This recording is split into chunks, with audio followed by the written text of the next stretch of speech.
All right, next question goes to the panelist, and Joe Kelly, KRMG Radio.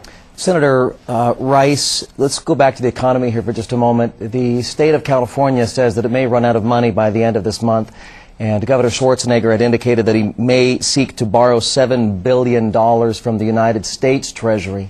Should the American people, should the people who are gathered here tonight in the studio be bailing out the state of California? Well, what needs to happen is we need to get people in Washington to be responsible for their actions. What's happened here is that you have economic policies that to suggest have been good for the average Oklahoman is not true. You ask any Oklahoman today if they're better off than they were 8 years ago, and not many of them will say yes.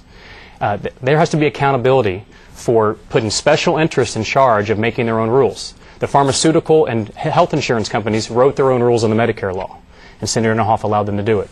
Big oil companies allowed the Cheney, Bush, Inhofe energy plan for them to write it for themselves. Wall Street was able to put the fox in charge of the hen house and write their own rules, and that's why we're in this mess. And so this is just not Wall Street and big companies that have been reckless. This is Congress who's turned the other way and stayed on the sidelines and allowed them to do it.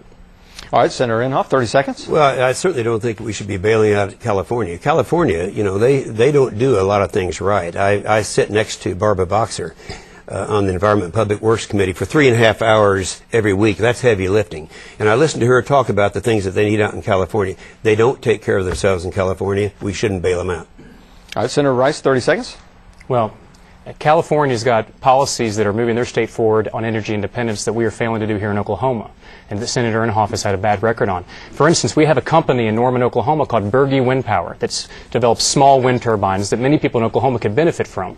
They're expensive, but in California, because of progressive tax credits, you can buy one of these turbines and you can put it in your backyard and it pays for itself in 3 years. Because we don't have that legislation federally or in Oklahoma, it would take 15 to 20 years for Ford to pay that off in Oklahoma.